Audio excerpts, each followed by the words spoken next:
So what is good, YouTube? It's your boy LegendaryEA, and today we're going to be talking about the 5 biggest questions for the 2018 NBA draft. Because the draft is coming up this Thursday, and we really don't know the direction each of these teams are going to be heading in. So I have come up with what I believe are the biggest stories in the 2018 draft.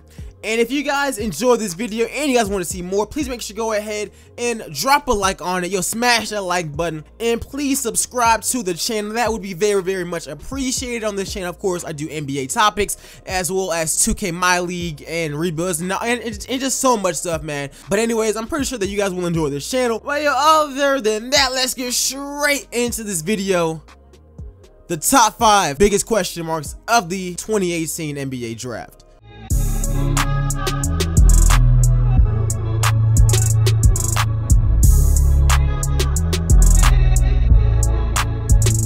So to start this thing off, we have the #1 overall pick, which belongs to the Phoenix Suns. Now, personally, I have Deandre Ayton going to the Phoenix Suns with this pick. However, we really don't know what the Suns are planning. It looks like Luka is slipping in the NBA draft, and Deandre Ayton has pretty much already came out and said that he knows he's going #1.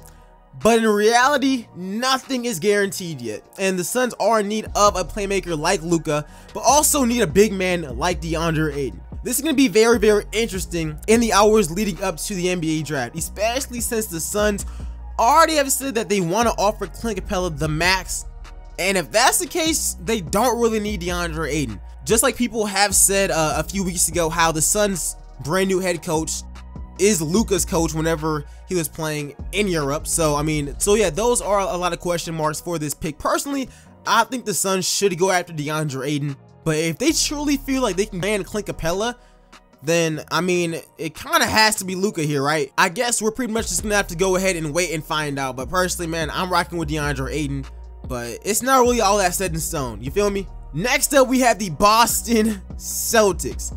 And the Celtics have been rumored to be trying to trade up and select Mohamed Bamba out of Texas after his ridiculous measurables in his pre-draft workouts. And this may just be a smoke bomb or just something that Danny Ainge just throws out there just to deflect from what he's actually trying to do. Or this could actually be something.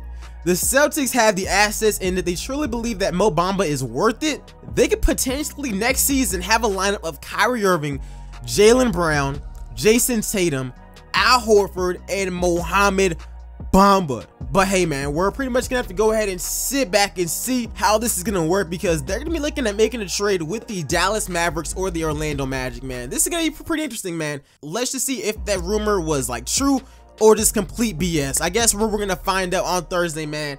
That man's testing was out of this world, and it looks like he's been working on his jump shot, but I don't know. I really do not know what the Celtics are doing, whether they are trading for Kawhi Leonard or whether they're gonna try to trade up in this draft. We don't know yet, but we're gonna definitely find out on Thursday, right? So next we have Michael Porter Jr. and his back. In the last couple of days, Michael Porter's draft stock has skyrocketed, and now there's even been reports that the Kings are considering taking him over Luka Doncic if the opportunity presented itself. And this comes after missing his college season due to getting back surgery. He was also the #1 player coming out of high school last season, and he was supposed to be a top 3 pick in this draft. Well, really a top 2 pick in this draft before his injury. But I do believe that if teams don't see his back as being a future problem for him, they think that his upside is way too good to pass on. And truly, I completely understand it, man. Because at the end of the day, he is 6'11", he has a jump shot, he can play small forward and power forward for you. Let's just say that the injury isn't a problem, but he's also not a superstar. He's at least going to be a pretty solid starter no matter where he goes. But hey, man, let's just see what the Kings are doing. Honestly, there are so many players to consider with the 2nd overall pick. It's Luka, Bagley, Porter. They could honestly go any direction with the 2nd overall pick, and that's why I put them on this list. The next one is going to be Trey Young, and it's kind of crazy because Trey Young and Michael Porter Jr.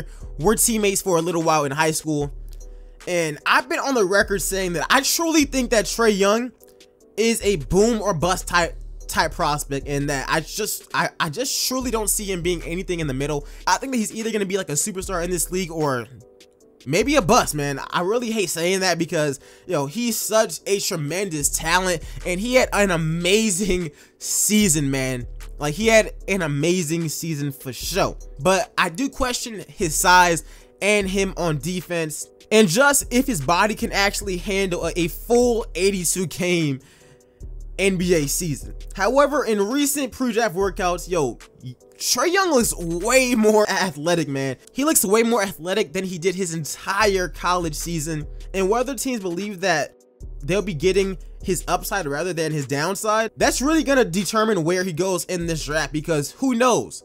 Maybe he is the next Steph Curry of this draft. I don't know. And for our last one, we have, will LiAngelo Ball get drafted? Now, for Jello, at this point, I think he may be getting drafted for real. He performed well above expectations at the Pro Combine and has had pre-draft workouts with the Golden State Warriors and the Lakers. And we all know that Golden State, they get mad steals in every single draft. That's just what they do. And just even beyond his talent, drafting him is simply a business move. I think that Golden State should draft him. I do believe that they have a late second round pick. He might still be there for him. And look, man, he's a shooter. And Golden State is full of shooters. And just think what he could possibly learn from Klay Thompson, Steph Curry, and Steve Nash.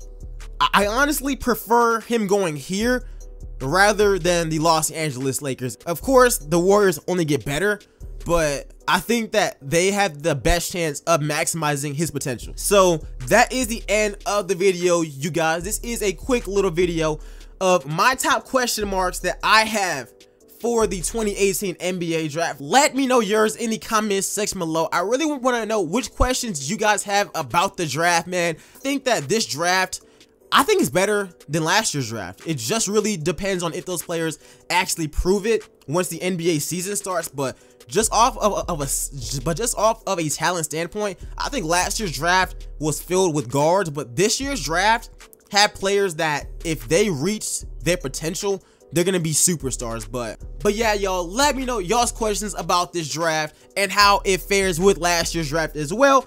But yo, if you guys enjoyed this, please make sure to go ahead and smash that like button, and of course subscribe, as well as follow me on Twitter, and let me know what we should be talking about next on this channel, man. Look, tomorrow I do plan on dropping my mock draft, so let me know if you guys are psyched for that, man. A lot of changes have happened in my mock, so it should be lit. But other than that, I'll see you guys in the next video. I am out. Peace, y'all.